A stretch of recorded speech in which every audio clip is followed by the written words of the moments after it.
So now root test और Kashi root test. तो Kashi root test क्या होता है? If sigma u n is an infinite series of positive terms then limit n tends to infinity un to the power 1 less than 1 then series is convergent, and if greater than 1 then series is divergent, if equal to 1 then test fails. Okay, तो यदि un एक अनंत श्रेणी है धनात्मक पदों की तो उसमें रूट टेस्ट यह कहता है कि nवें पद की 1/n पावर लेने पर लिमिट ली जाए तो यदि उसकी वैल्यू 1 से कम है तब श्रेणी कन्वर्जेंट होगी, 1 से अधिक है तब डाइवर्जेंट होगी और 1 है तो टेस्ट असफल हो जाता है। ओके, अब इस पर एक उदाहरण देखते हैं। एक ही उदाहरण से 2 प्रॉब्लम सॉल्व करेंगे। तो उदाहरण है 1 + 1/n to the power n square. Okay, पहले हम प्लस पर बात करते हैं। यहाँ पर n स्क्वायर है यानी श्रेणी का nवां पद ये दिया हुआ है। तो सबसे पहले हम इसको un = लिखते हैं 1 + 1/n to the power n square. Okay, इसके बाद चूँकि उन प्रश्नों में रूट टेस्ट लगता है जिसकी nवें पद की घात n स्क्वायर n क्यूब इस प्रकार से हो, क्योंकि उसका nth रूट लेने से वो पावर कैंसिल हो जाए। तो इसके बाद निकालते हैं un to the power 1/n यानी nth रूट। तो यहाँ पर एक n कैंसिल हो जाएगा तो बचेगा 1 + 1/n to the power n।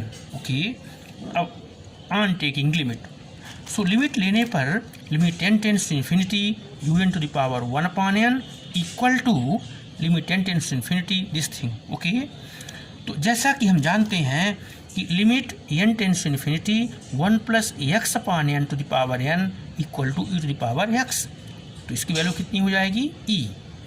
अब चूँकि e का मान 2 तथा 3 के बीच होता है अतः e > 1, तो e जब > 1 है तो श्रेणी डाइवर्जेंट होगी। ओके, श्रेणी क्या होगी? डाइवर्जेंट होगी। तो इसका आंसर होगा डाइवर्जेंट। ओके, अब देखिए इसी प्रश्न में हम फिर से दूसरी बात करते हैं कि यदि यहाँ प्लस के स्थान पर माइनस हो जाए तो माइनस हो जाएगा, तो ये यहाँ माइनस हो जाएगा, आगे चलेंगे तो यहाँ माइनस हो जाएगा और 1 + 1/n to the power minus हो जाएगा, अर्थात इसकी value e to the power -1 हो जाएगी। e to the power -1 की वैल्यू क्या होती है? e चूँकि 1 से बड़ा है तो 1/e < 1 हो जाएगा और ऐसी स्थिति में ये सवाल कन्वर्जेंट होगा। तो दोनों ही रिजल्ट आपकी समझ में आए कि यदि किसी भी अनंत श्रेणी में nवें पद पर यदि nth रूट निकालते हैं, उसकी लिमिट लेते हैं, यदि वैल्यू 1 से छोटी है तो कन्वर्जेंट और बड़ी है तो डाइवर्जेंट होती है।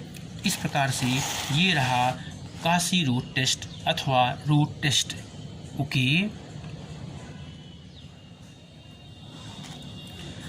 नाउ डी'एलम्बर्ट रेशियो टेस्ट अथवा simple ratio test.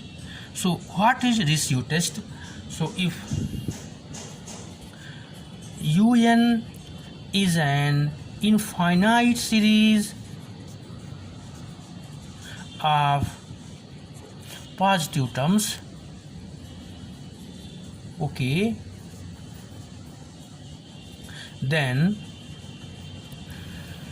limit n tends to infinity un + 1/un less than 1, then given series is convergent, and if un + 1/un on taking limit greater than 1 then given series is divergent equal to 1 then test fails।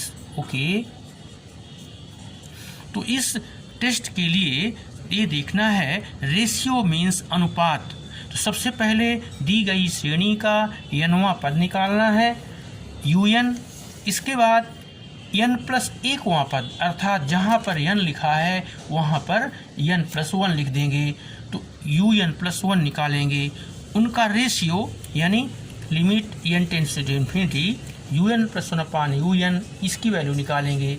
यदि यह value less than 1 है तब श्रेणी convergent होगी, और यदि greater than 1 है तब श्रेणी डाइवर्जेंट होगी। ओके, यहाँ ध्यान देना है, कुछ आथर्स इसको un/un+1 लिखते हैं।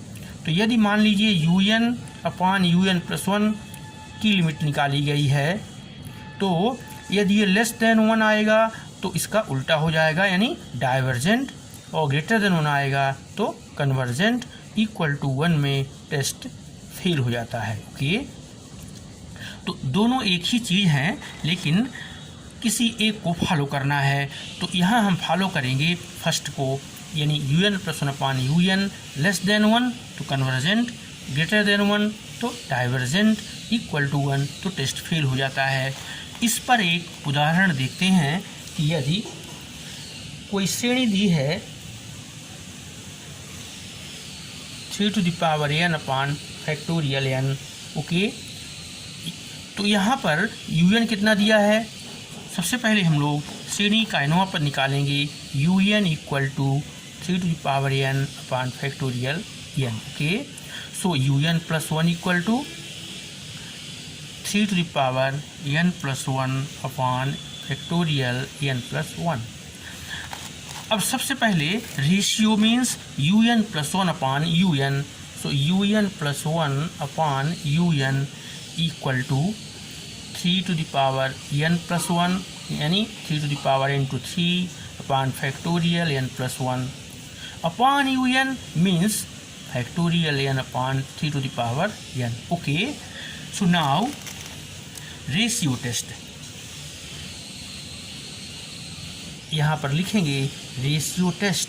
Okay, so limit n tends to infinity un+1/un equal to limit n tends to infinity.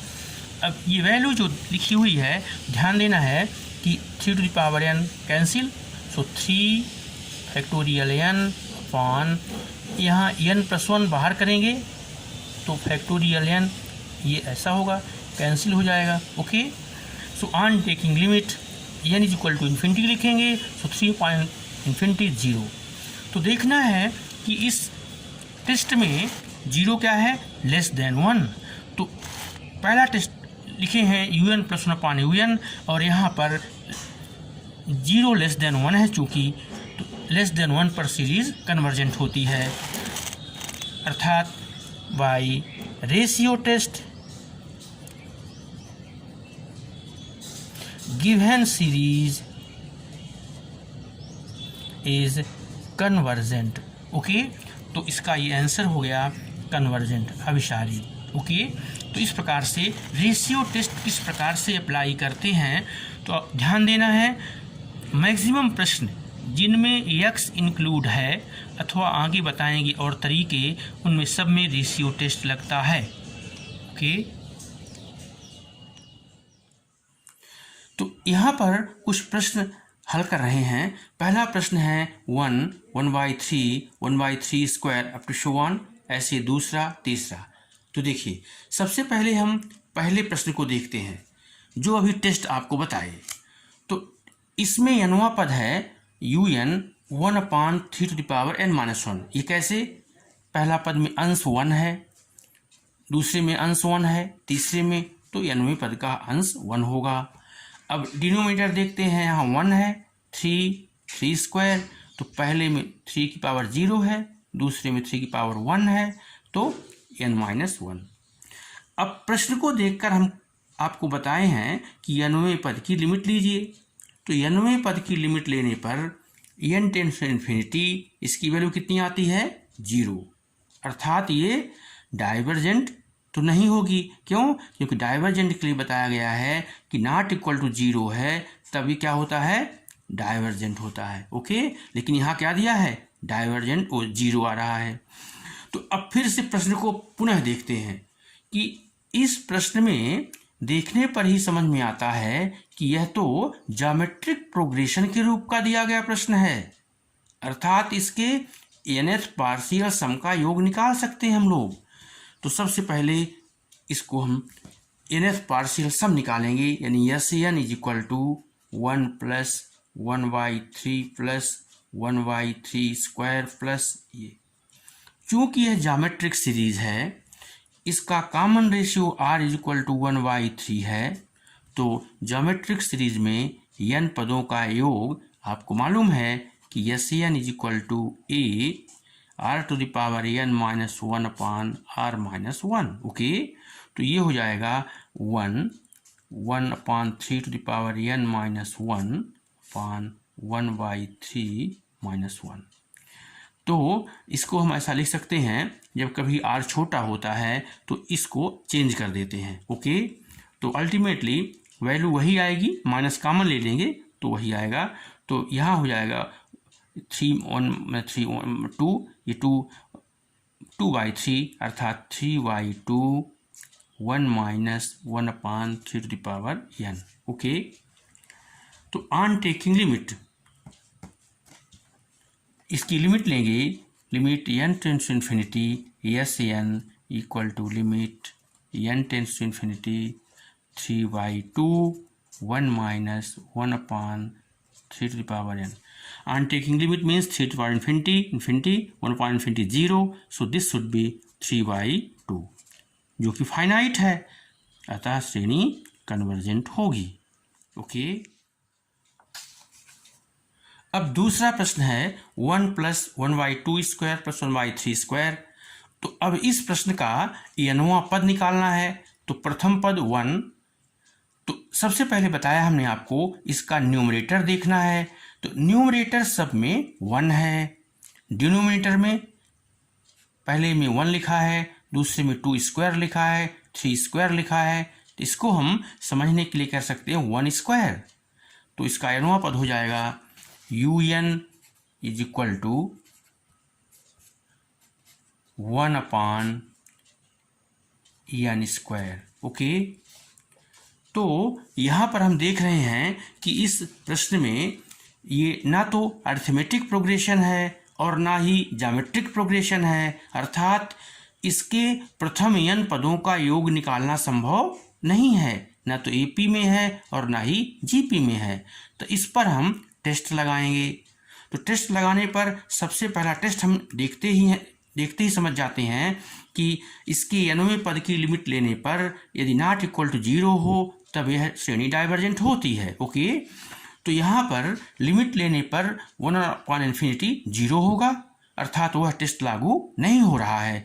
तो या तो आप लिख भी सकते हैं तो टेस्ट असफल लिखेंगे, यदि नहीं लिखते हैं तो हम आगे बढ़ते हैं और वो है P सीरीज टेस्ट। जैसा कि हम आपको बताए हैं कि 1/n to the power P में यदि P ग्रेटर देन 1 तो कन्वर्जेंट, अब P लेसर इक्वल टू 1 तो डाइवर्जेंट। ओके, तो प्रश्न को देखते ही आप समझ जाएंगे कि इसमें P सीरीज टेस्ट लगेगा। तो यहाँ लिखेंगे कि since P is equal to 2 greater than 1, therefore by P series test given series is convergent। Okay, तो इस प्रकार से प्रश्न को देखते ही स्टेप बाय स्टेप चलना है। सबसे पहले हम योग देखते हैं, यदि पार्शियल सम का योग ज्ञात हो जाता है तो योग से निकालते हैं। इसके बाद nवें पद की लिमिट लेते हैं, यदि वह 0 नहीं है तो सीधे डाइवर्जेंट होगी। यदि यह टेस्ट नहीं लागू हो रहा तो P सीरीज टेस्ट पर आते हैं और P सीरीज टेस्ट से इसका परीक्षण करेंगे। ऐसे ही हर प्रश्न को स्टेप बाय स्टेप आगे चलते हैं। अगला प्रश्न है 1/2 इंटू 3, 1/3 इंटू 4, 1/4 इंटू 5। ओके, तो सबसे पहले इसका nवां पद, तो nवां पद में अंश में क्या लिखा है 1, तो UN इक्वल टू क्या निकालेंगे 1/। ओके, तो यहाँ पहले पद में प्रोडक्ट के रूप में दो दो पद लिखे हुए हैं, 2 इंटू 3, 3 इंटू 4, 4 इंटू 5। ओके, तो इसमें n वें पद में भी ऐसे ही दो प्रोडक्ट होंगे। ओके, वो कैसे निकालेंगे? तो देखिए, पहले हमको इसको देखना है। फर्स्ट 2, 3, 4, तो n वें पद में क्या होगा? यहाँ एक अधिक है, पहला पद है 2 है, दूसरे में 3 है, तीसरे में 4 है, तो n में n+1 होगा। ओके, अब यहाँ 3 है यानी इससे एक अधिक है, यहाँ इससे एक अधिक है, तो यहाँ पर n+2 होगा। ओके, तो इस प्रकार से तीसरे प्रश्न के लिए जो हम लोग देख रहे हैं कि श्रेणी का n वां पद 1/n+1 n+2। ओके, तो इसमें हमको पी सीरीज टेस्ट ये कहता है कि न्यूमरेटर में 1 होना चाहिए और डिनोमिनेटर में n की कितनी पावर है यानी p की कितनी वैल्यू है, तो उसको निकालना है। तो यहाँ पर इसको हम लोग यहाँ पर ये कह सकते हैं कि 1/n² मीन्स n यहाँ से कॉमन लेंगे तो 1 + 1/n 1 + 2/n। ओके, और sigma un = sigma 1/n² 1 + 1/n 1 + 2/n। Okay, अब इस सीरीज के लिए वास्तव में un तो ये हो जाएगा, लेकिन पी सीरीज टेस्ट को देख करके ही हम प्रश्न को बता देंगे कि ये सीरीज क्या होगी, कन्वर्जेंट अथवा डाइवर्जेंट। तो अब आप कहेंगे इस प्रश्न में तो 1/n² के अलावा ये राशियां लिखी हुई हैं, तो बिल्कुल सही है। तो इसके लिए सीधे हम पी सीरीज टेस्ट नहीं लगाएंगे, इसके लिए जरूरत पड़ेगी तुलना परीक्षण की। तो प्रश्न को देखकर ही आप समझ जाएंगे कि हमको स्टेप आगे कैसे जाना है। तुलना परीक्षण में इसकी सहायता से श्रेणी बनाते हैं और उस श्रेणी का जो स्वरूप होता है वही स्वरूप इसका होता है। तो तुलना परीक्षण लगाने के लिए पी सीरीज टेस्ट ज्ञान होना चाहिए। तो अल्टीमेटली पी सीरीज टेस्ट से जब इसका हम n वां पद निकालते हैं vn, तो वहाँ 1/n² आता है, और पी सीरीज टेस्ट से ही इसको टेस्ट करते हैं तो यहाँ P2 है, तो P = 2 > 1, तो ये सीरीज कन्वर्जेंट होगी। अल्टीमेटली यह प्रश्न का जो आंसर होगा वो अभिसारी होगा। ओके।